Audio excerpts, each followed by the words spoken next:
Santri Kalong TV, media dakwah Ahlu Sunnah wal Jamaah.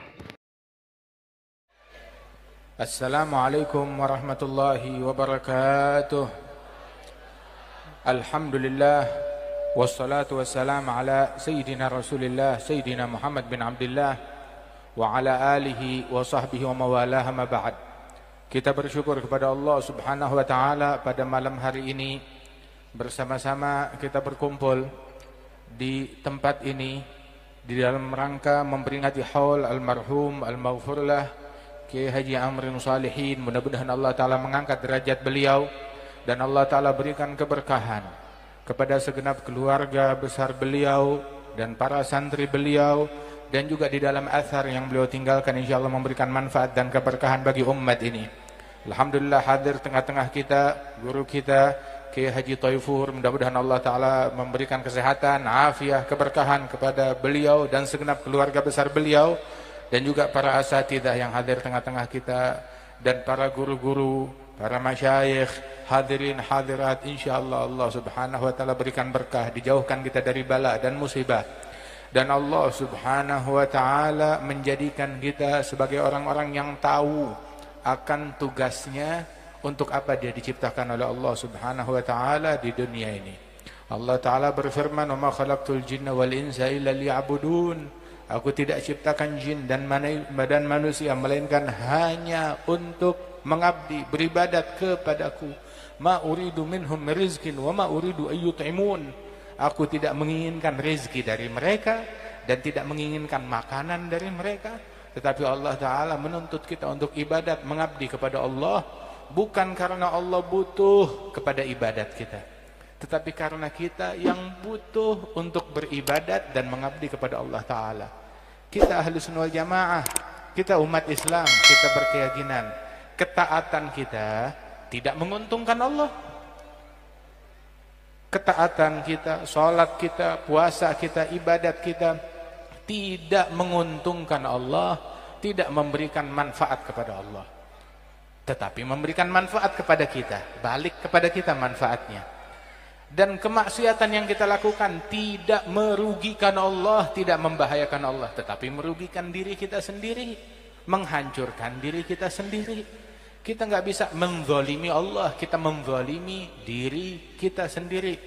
Sehingga dikatakan zalamta wa ma illa li nafsika ya fata zalamta wa zulmun nafsi min agbahil wasfi.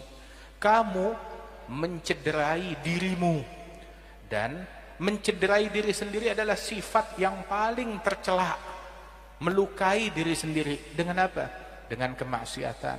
Dengan kita melihat yang haram, berarti kita masang mata kita untuk disiram dengan api neraka besok hari kiamat. Dengan kita mendengar yang haram, berarti kita menyodorkan telinga kita untuk disiram dengan api neraka besok di hari kiamat. Dengan kita berucap yang haram, berarti kita mempersilahkan azab Allah untuk menimpa lisan kita. Begitu juga tangan kita dan kaki kita apabila digunakan kepada hal-hal yang diharamkan oleh Allah Subhanahu wa Ta'ala. Saudara-saudara sekalian, ketahuilah bahwasanya al-ma'asi baridul kufur. Kemaksiatan itu adalah utusan dari kekafiran, adalah telegram dari kekafiran. Zaman dulu tuh, kalau ada orang mau datang, dia kirim telegram dulu, saya mau datang sebentar lagi. Nah begitu juga kekufuran, sifat kekufuran itu sebelum dia datang, dia kirim berita, dia kirim kabar. Kabarnya adalah dengan munculnya kemaksiatan yang dilakukan hamba. Seseorang kalau dia udah terbiasa dengan dosa kecil, bakal terus-menerus melakukannya, dan kelak bakal melakukan dosa besar. Dan dia akan terbiasa dengan dosa besar hingga dia akan ditimpa dengan kekufuran. Wal iyadzu billahi min dzalik. Idza aznaba al-'abdu dzamban nukitat fi qalbihi nuqtat sauda. Seorang hamba kalau dia melakukan sebuah dosa dan dia tidak bertaubat, maka muncul titik hitam di dalam hatinya. Kalau dia nggak taubat, titik itu bertambah hingga meliput semua hati. Nah itu yang disebut ran, hijab di dalam hati manusia yang difirmankan oleh Allah Ta'ala, kalla bal rana ala qulubihim ma kanu yaksibun. Diliput hati mereka dengan hijab tersebut. Al-Imam Ali bin Muhammad al-Habsyi sahibul Maulid, beliau bilang hujibu fahasbuhum al-hijabu azabu ya laitahum sami'un nida fa'ajabu akafu ala kasbidh dhunubi wa laita id akafu 'alaiha ba'da dhalika tabu fasayus'aluna 'anidh dhunubi jami'iha wa 'alaihimu ba'da as-su'ali jawabu madza yufidu safal ma'ash wa ba'dahu ghusasul ma'ad wa kurbatun wa hisabu. Mereka terhijab dengan perbuatan dosa yang mereka lakukan, terhijab. Dan asal tahu aja, hijab, terhijab dari Allah itu adalah azab. Hijab itu adalah azab, waliyadzubillah min dzalik. Mereka menunggangi perbuatan dosa tanpa malu, tanpa sungkan, berbuat perbuatan dosa yang diharamkan oleh Allah Subhanahu wa taala. Dan kelak mereka bakal dipertanggungjawabkan, bakal ditanya oleh Allah Subhanahu wa taala akan dosa yang mereka lakukan. Sebab kalau di situ ada pertanyaan, maka harus ada jawaban. Allah bakal bertanya kepada hamba dan hamba akan menjawab kepada Allah, hamba akan menjawab kepada Allah taala. Jawaban apa yang akan kita sampaikan kepada Allah Subhanahu wa taala? Madza yufidu safal ma'ash? Kenikmatan hidup di duniawi apa enaknya kalau berujung dengan bencana, dengan siksa, dengan murka Allah besok di hari kiamat. Waliyadzubillah min dzalik. Saudara-saudara sekalian, idza mata mru'un faqad qamat qiyamatuh.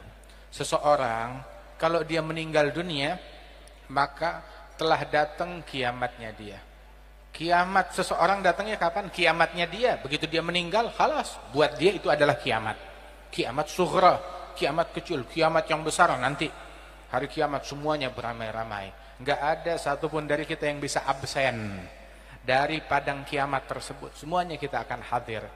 Karenanya saudara-saudara sekalian, persiapkan diri kita untuk kematian tersebut. Sebab kematian enggak ada jalan buat meloloskan diri. Mau yang muda, yang tua, yang laki, yang perempuan, yang kaya, yang miskin, yang pejabat, yang rakyat, semuanya bakalan meninggal dunia. Allah Subhanahu wa taala berfirman, kullu nafs dha'iqatul maut. Setiap yang bernyawa, setiap manusia akan mencicipi kematian. Semuanya bakal mencicipi kematian. Enggak ada jalan buat meloloskan diri untuk kematian. Allah taala berkata, berfirman kepada makhluk yang paling dicintai, yang paling agung, yang paling dikasihi, yang paling disayang oleh Allah taala, Nabiuna Muhammad sallallahu alaihi wasallam. Allah taala bilang kepada Rasulullah, innaka mayyitun wa innahum mayyitun. Kamu mayyit, kamu ya Rasulullah, ya Habibi, wahai kekasihku, wahai Rasulku, wahai Nabiku, kamu mayyit, calon mati, kamu akan mati. Mayyit yani gabilun lil maut. Mayyit yutlak ala man qad mat wa lam yamut lakinnahu gabilun lil maut. Mayyit itu adalah sebuah istilah yang diperuntukkan kepada orang yang bisa mati, baik dia sudah mati ataupun belum mati, disebutnya mayyit. Kalau sudah mati disebutnya mayit. Tapi kalau mayyit itu walaupun dia masih hidup, dia dapat julukan mayyit. Kamu adalah mayyit, calon mati. Wa innahum mayyitun, dan mereka semuanya calon mati, termasuk kita di sini. Kita semuanya calon mati, kita semuanya mayit. Lihat sebelah kanan kita muka mayat, sebelah kiri muka mayat, depan belakang kita semuanya muka mayat. Kita semuanya calon mati. Nah terus kalau kita sadari itu, baru kita sadar kita banyak ditipu, kita banyak dibohongin. Dibohongi oleh dunia, dibohongi oleh nafsu kita, dibohongi oleh hawa kita, dibohongi oleh dunia, oleh pernak-perniknya, dibohongi oleh harta, dibohongi oleh tahta, bahkan dibohongi oleh ambisi kita. Dengan ambisi kita, kita dibohongi, ditipu dengan itu semuanya. Allah Ta'ala berfirman, innaka mayyitun wa innahum mayyitun. Allah Subhanahu wa taala pun juga berfirman di dalam Al-Qur'an, "Kullu nafsin dha'iqatul maut wa innama tuwaffawna ujurakum yaumal qiyamah." Masing-masing bakal diganjar besok akan apa yang dia lakukan, diganjarnya hari kiamat. Enggak ada yang luput dari catatannya Allah, dari hitungannya Allah taala. Kita pernah berkata satu ucapan, satu perkataan, ada catatannya, ada datanya. Kita lupa, Allah taala ingat. Semuanya terdata. Wa may ya'mal mithqala dzarratin khairan yarah wa may ya'mal mithqala dzarratin syarran yarah. Yang bikin satu titik kebaikan dia bakal lihat. Yang membuat satu titik kejahatan ada, semuanya terdata, ada balasannya. Mali hadzal kitab la yughadiru saghiratan wala kabiratan illa ahsaha wa wajadu ma 'amilu hadira wala yadhlimu rabbuka ahada. Itu sehingga ketika dibagi-bagikan itu kitab catatan amal manusia, wa kullu insanin alzamnahu ta'irahu fi 'unuqihi wa nukhrija lahu yawmal qiyamati kitaban yalqahu mansyura iqra kitabak kafa bi nafsikal yawma 'alaika hasiba. Dilihat catatan amalnya semuanya terdata, yang besar yang kecil semuanya terdata. Itu ulama Ibn Abbas, beliau mengatakan yang kecil senyuman, yang besar gah-gah tertawa dengan suara, itu juga ada catatannya. Bakal ditanya, kenapa kamu ketawa, kenapa kamu tersenyum, kenapa kamu menoleh, kenapa kamu melirik, semuanya bakal ditanya, diinterogasi oleh Allah. Sebagaimana tadi dikatakan, wa alaihimu ba'da su'ali jawabu. Ada pertanyaan, harus ada jawaban. Kita udah siapkan belum jawaban kita untuk Allah Subhanahu wa taala? Kita mau berbohong, kita mau berdusta, maka Allah taala tutup mulut kita. Kita mau ingkar, mulut kita ditutup. Anggota tubuh yang kita pakai untuk maksiat itu yang bakal menjadi saksi kita besok di hari kiamat. Al-yawma nakhtimu ala afwahihim wa tukallimuna aydihim wa tashhadu arjuluhum bima kanu yaksibun. Ini hari mulutnya kita stempel, kita tutup. Yang mau ingkar dengan apa yang dulu dia lakukan, ditutup tuh mulut. Tangan yang bicara, kaki yang bicara, kulit yang berbicara. Galu li juludihim lima syahidtum alaina. Berkata itu manusia kepada kulitnya, kenapa kamu menjadi saksi, memberikan kesaksian yang bakal memberatkan kita, menjerumuskan kita semua di neraka. Maka kulit itu berkata, antaganallahu alladzi antaga kulla syai'. Yang bikin kita ngomong Allah yang mampu membuat bicara segala sesuatu. Allah mampu membuat ini daging yang dalam mulut kita nih, lidah mampu berbicara. Allah taala mengizinkan lidah berbicara, dia berbicara. Sebagaimana Allah Maha mampu membuat daging yang dalam mulut ini lidah berbicara, Allah mampu membuat tangan berbicara, Allah mampu membuat kaki berbicara, Allah mampu membuat kulit dan seluruh anggota tubuh manusia berbicara dengan izin dari Allah Jalla Jalaluhu Ta'ala Azamatuh. Kita banyak mikirin yang lain, tapi yang ini kita nggak pikirin, yang ini nggak kita pikirin. Kapan kita merenung, ini tangan saya udah maksiat apa aja yang udah dilakukan oleh tangan saya. Tangan saya udah menyelam yang bukan muhrim udah berapa banyak. Mata saya ngelihat yang haram udah berapa banyak. Kita nggak mikir itu, kita mikirin ini, mikirin berita, mikirin ini naik, ini turun, harga naik, harga turun, pemimpin naik, pemimpin turun, jenderal naik, jenderal turun. Semuanya dipikirin kecuali akhirat, kecuali dosa kita, kecuali kematian kita, kecuali nasib kita di lubang kubur di malam pertama kelak seperti apa. Itu yang absen dari pikiran kita. Semua hal duniawi kita pikirkan, tapi akhirat kita lalaikan. Itu Allah Subhanahu wa taala memberikan standar kacamata pola pikir mizan. Mizan adalah tolak ukur sebuah pemikiran sesuai kacamata Islami yang diajarkan oleh Allah Subhanahu wa taala. Kita banyak menyangka ini beruntung, ini sial, ini sukses, ini gagal, ini menang, ini kalah, ini berhasil, ini tidak berhasil. Apa sih yang disebut berhasil? Apa yang disebut beruntung? Apa yang disebut sukses? Allah Ta'ala menyebutkan, faman zuhziha 'anil nar wa udkhilal jannah faqad faz. Barang siapa yang diselamatkan dari api neraka, dimasukkan ke dalam surga, maka dia telah sukses. maka dia telah berhasil, maka dia telah beruntung. Apapun usaha yang kita lakukan, mau itu harta ataupun rumah, rumah yang kita bangun, pesantren yang kita punya, majelis yang kita bina, murid yang kita didik, harta yang kita miliki, uang yang kita kumpulkan, investasi yang kita tanamkan, itu bawa untung atau bawa sial? Kita lihat, kalau seandainya itu semua membuat kita jauh dari neraka, membuat kita masuk dalam surga, itu bawa untung, faqad faz. Tapi kalau gara-gara harta, tahta, popularitas, kita malah kejeblos dalam api neraka, membuat kita jauh dari surganya Allah Ta'ala, maka bawa sial. Tahta, jabatan yang membuat kita terjeblos dalam api neraka, gagal masuk surga, itu kegagalan yang hakiki, maka itu adalah tahta yang bawa sial, harta yang bawa sial, anak yang bawa sial, istri yang bawa sial, keluarga yang bawa sial, popularitas yang bawa sial, pengikut yang bawa sial. Waliyadzubillah. Hatta majlis membuat kita menjadi gagal masuk surga, terjeblos dalam neraka, bawa sial. Waliyadzubillah min dzalik. Majelis kayak gini nggak diadakan melainkan dengan niat salihah, yakni mengevakuasi manusia sebanyak-banyaknya dari api neraka, memasukkan orang sebanyak-banyaknya ke dalam surganya Allah Subhanahu wa Ta'ala. Itu yang bawa keuntungan. Kalau seandainya ini semua yang kita lakukan membuat kita meraih ridhonya Allah Subhanahu wa Ta'ala, membuat kita dapat tempat di dalam hatinya Rasulullah, wallah ada keberuntungan yang hakiki. Kalau tidak, maka itu adalah kegagalan. Waliyadzubillahi min dzalik. Wa mal hayatud dunya illa mata'ul ghurur. Terus apa yang diributin orang?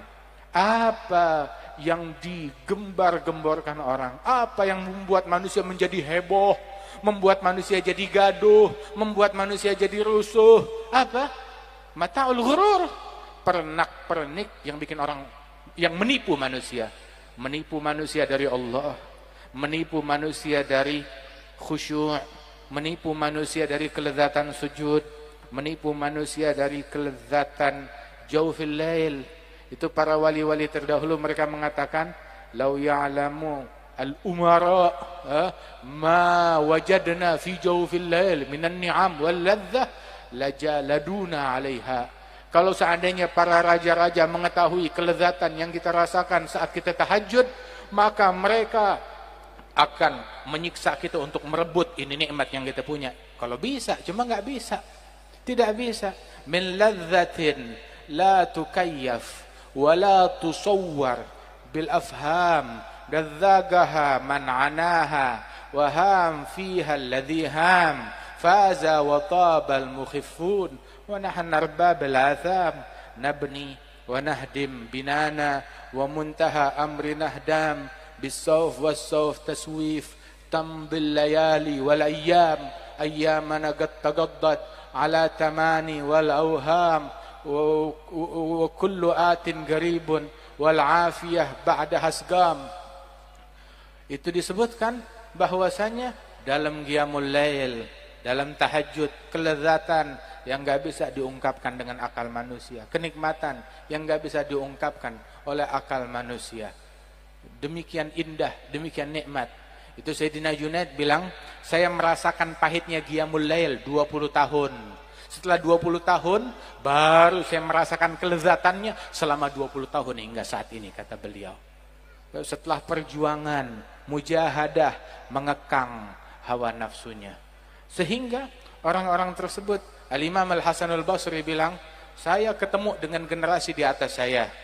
Itu kalau malam baca satu ayat Al-Quran dalam salat mereka, dalam tahajud, diulang-ulang sampai subuh. Diulang-ulang itu ayat sampai subuh, diulang-ulang. Begitu paginya kelihatan matanya bengkak, banyak nangis. Semalam tahajud baca satu ayat, sampai besokan harinya kelihatan bekas tahajud baca satu ayat. Tapi saya ketemu generasi sekarang, malam dia baca Al-Quran sebanyak-banyaknya, pagi nggak kelihatan bekasnya. Nipu lagi, bohong lagi, mencaci maki lagi, keluar kata-kata kotor, nggak ada bekasnya Al-Quran yang dia baca. Syukur kalau masih dibaca, boro-boro kagak dibaca. Lebih sibuk sama koran daripada Quran, lebih perhatian dengan koron daripada Quran. Waliyadzubillah min dzalik. Nah, saudara-saudara sekalian, jangan sampai nih kehidupan duniawi membuat kita tertipu lalai dari tugas kita yang semestinya kepada Allah Jalla Jalaluhu wa Ta'ala Ta'zamatuh. Itu Rasulullah sallallahu alaihi wasallam itu beliau bilang, aktsiru min dzikri hadzimil ladzat, perbanyak mengingat kematian. Beliau juga bilang bahwasanya fa innahu la yuzkaru fi galilin illa katsarah wa la yuzkaru fi katsirin illa gallalah. Tidaklah kematian diingat, banyak diingat dalam sesuatu yang sedikit, melainkan menjadi banyak. Dalam amal ibadat yang sedikit, kalau kita ingat kematian, tuh amal ibadat jadi terpacu untuk diperbanyak. Dan tidaklah kematian diingat dalam cinta duniawi yang banyak, cinta tahta, cinta harta, ambisi yang banyak, cita-cita yang banyak. Kalau banyak ingat kematian, melainkan menjadi sedikit, menjadi berkurang. Rasulullah bilang di dalam hadis, minasyaga arba'ah, tanda sial itu ada 4. Orang punya 1 sial, apalagi punya 4-4-nya. Siapa gerangan yang selamat dari 4-4-nya? Siapa yang selamat dari 1 aja sedikit banget, barang langka, manusia langka. 4 tanda kesialan, 1 aja sial, apalagi 4-4-nya. Apa? Al-hiris, rakus akan harta, rakus akan tahta.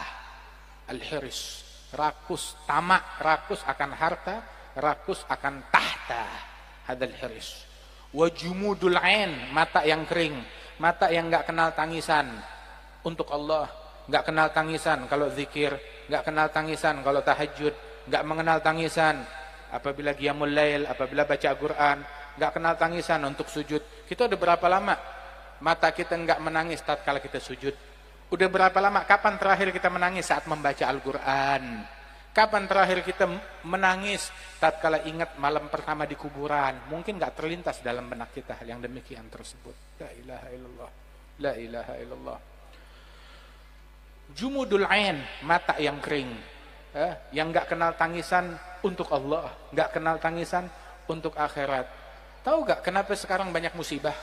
Kenapa sekarang banyak bala? Kenapa sekarang banyak bencana? Padahal penceramah kita banyak, pendakwah kita banyak, ulama banyak, begitu. Tahu apa? Kita kekurangan orang yang pandai menangis untuk Allah. Dulu ulama kita ahli nangis, walaupun nggak bisa pidato, ahli nangis, kerjaannya tiap malam nangis. Idza ru'u yushharu dzikrullahi fahuwa lahum sima 'alal jibahi yu'rafu ma'nahum bil ishtibahi min haitsu ma yu'rafu dzul jalali. Itu kalau orang melihat ada wajahnya Al-Habib Muhammad bin Ahmad Al-Haddad, Al-Habib Muhammad bin Ahmad Al-Haddad, abahnya Habib Abdul Qadir Al-Hawi, bukan tukang pidato, bukan tukang ceramah, tapi wajah yang mencerminkan khusyuk, wajah yang pandai menangis, pandai khusyuk, takut kepada Allah Subhanahu wa taala. Habib Ali bin Husain bukan tukang pidato, bukan tukang ceramah, begitu, tetapi tukang nangis untuk Allah Subhanahu wa taala. Al-Habib Ali bin Abdurrahman Al-Habsyi, dia ceramah, dia pidato, dia mengajar, tetapi tahu gak yang paling dikenal dari beliau apa? Kalau bilang la ilaha illallah, semua yang hadir pada nangis, ketularan sama khusyuknya beliau. Kalau disebut nama Nabi Muhammad, beliau nangis, itu yang dikenal. Dan guru-guru kita yang terdahulu semuanya kayak begitu, radhiyallahu anhum ajma'in, tukang nangis. Itu yang kita kurang nih, orang yang kenal tangisan untuk Allah. Itu di dalam hadis Rasulullah menyebutkan bahwasanya lau baka bakin fil ummah la rahimahumullah bibukaih. Seandainya seseorang menangis, satu orang menangis di dalam suatu umat, Allah akan menyayangi seluruh umat berkat tangisan satu orang ini. Tapi tangisan yang bagaimana? Tangisan untuk Allah, bukan tangisan menangisi harta, bukan menangisi tahta, bukan menangisi dunia. Kita taunya tangisan kalau kehilangan kekasih, kalau kehilangan barang, kalau kehilangan benda, kalau kena musibah, kalau kena kematian, bahkan kalau kehilangan dompet atau hilang motor atau hilang handphone, mana tangisan untuk Allah Subhanahu wa taala? Ini penyakitnya orang sekarang, jumudul ain, mata yang kering, mata yang kering. Wal iyadu billahi min dzalik. Minasyaga arba'ah, termasuk tanda sial itu 4. Al-hiris, tamak, rakus, raka akan tahta dan harta akan dunia. Wajumudul ain, mata yang kering dari tangisan. Tangisan akhirat karena Allah Subhanahu wa taala. Wa tulul amal, panjang cita-cita, banyak cita-cita duniawi, mengagendakan segala hal duniawi. Semuanya dia rencanakan kecuali akhirat, kecuali kematian, kecuali perencanaan dia buat masuk kubur gagal total. Berantakan semuanya. Itu yang enggak direncanakan. Dia punya perencanaan buat dunia, tulul amal. Itu kalau ditanya ahli kubur, ditanya, kalian meninggal dunia, ada gak cita-cita kalian yang belum tercapai? Semua bakal bilang, belum tercapai. Banyak yang belum tercapai. Semua bakal tunjuk tangan. Sebab cita-cita manusia lebih panjang dari umurnya. Umurnya cuma 40 tahun, 50 tahun, 60 tahun, cita-citanya bisa 100 tahun. Kebanyakan manusia seperti itu. Semua manusia seperti itu. Hakadha, tulul amal, panjang cita-cita, tanpa dikontrol dengan bawabit al-adab wasyara' wasuluk. Itu yang membuat cita-cita menjadi liar, membuat orang kalap, gelap mata, hingga menunggangi hal yang diharamkan oleh Allah Subhanahu wa taala. Wal iyadzu billahi min dzalik. Tulul amal, panjang cita-cita itu tanda sial. Sama satu lagi apa? Ghaswatul galab, hati yang beku. Inna ab'ada qulubin nasi mirabbina rahimi qalbun gasi. Hati yang paling jauh dari Allah adalah hati yang beku. Yang beku. Enggak tersentuh dengan nasihat, enggak tersentuh dengan Al-Quran, enggak tersentuh dengan zikir. Orang dulu, idza tuliyat alaihim ayatuhu zadatuhum imana. Kalau dilantunkan ayat-ayat Allah tambah iman. Wa ala rabbihim yatawakkalun. Keluar air mata mereka, tambah tawakal mereka, tambah iman mereka, tambah yakin mereka. Masalahnya kita sekarang dibawakan Al-Quran gak tersentuh, dibawakan hadis gak tersentuh, dibawakan nasihat gak tersentuh, hatinya udah beku. Tapi kalau dibawakan kabar duniawi, walaupun dengan kemasan agama, wah, baru heboh, baru tersentuh. Maaf, orang lebih takut kepada hal-hal duniawi ya daripada dengan perkara-perkara akhirat. Dan itu yang terjadi dengan zaman kita ini. Sehingga ketika hati manusia sunyi dari ketakutan kepada Allah Ta'ala, dibuatlah hati tersebut oleh Allah dihukum dengan takut kepada selain Allah. Yang takut sama harga naik, yang takut dipecat, yang takut diambekin, yang takut dengan dengan harta yang hilang, yang takut dengan penyakit, yang takut dengan musibah, yang takut dengan gempa bumi, yang takut hujan dikit, takut banjir, takut ini, takut semuanya. Sampai lalat bikin kita takut, sampai nyamuk bikin kita takut, sampai virus yang nggak kelihatan bikin kita takut, bikin kita bingung. Kenapa? Telah luntur dalam hatinya ketakutan kepada Allah Ta'ala hingga dihukum untuk takut kepada selain Allah Subhanahu wa Ta'ala. Tetapi barang siapa yang takut kepada Allah Ta'ala, Allah Ta'ala jadikan semua makhluknya takut dan patuh kepada dia. Dalam hadis qudsi, dalam hadis disebutkan dalam sebuah athar, man ata'a Allah ata'ahu Allah, man khafa Allah khafahu kullu syai'. Barang siapa yang taat kepada Allah, Allah bakal turutin segala maunya dia, segala yang dia inginkan. Barang siapa yang takut kepada Allah, Allah Ta'ala bikin segala makhluk takut dan tunduk kepada dia. Mudah-mudahan Allah Ta'ala penuhi seluruh relung hati kita dengan rasa takut kepada Allah Subhanahu wa Ta'ala. Dan Allah Ta'ala keluarkan dari hati kita ketakutan kepada makhluk, kecondongan kepada makhluk yang menghijab kita dari ma'rifah kepada Allah Subhanahu wa Ta'ala dan pengenalan kepada Allah Jalla Jalaluhu wa Ta'ala azamatuh. Insyaallah Allah Ta'ala angkat derajat sahibul haul Kiai Haji Muhammad Amrin Salihin, dan Allah Subhanahu wa Ta'ala berikan keberkahan di dalam keluarga beliau, murid-murid beliau, peninggalan beliau dan atharnya beliau, dan Allah Ta'ala berikan kesehatan afiat kepada guru kita Kiai Taifur dan segenap keluarga besar beliau, dan para asatidzah, para guru-guru kita diberikan afiat, kesehatan, keberkahan. Semua kita yang hadir tempat ini, hajat kita dikabulkan oleh Allah Ta'ala, dijauhkan kita dari bala, dijauhkan kita dari musibah, dan apabila tiba saatnya wafat kita, ajal kita, Allah Ta'ala wafatkan kita dalam husnul khatimah. Ya Allah Ta'ala wafatkan kita dalam husnul khatimah.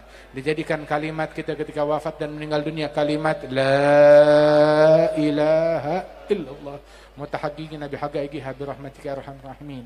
Ij'al jamana hadza jaman marhuma tafarrugna min ba'di tafarrugan ma'suma la taj'al fina wala minna wala ma'ana syaqiyan wala mahruma. Sallallahu ala sayyidina Muhammadin wa ala alihi wasallam wa akhiru da'wana alhamdulillahi rabbil alamin. Assalamualaikum warahmatullahi wabarakatuh.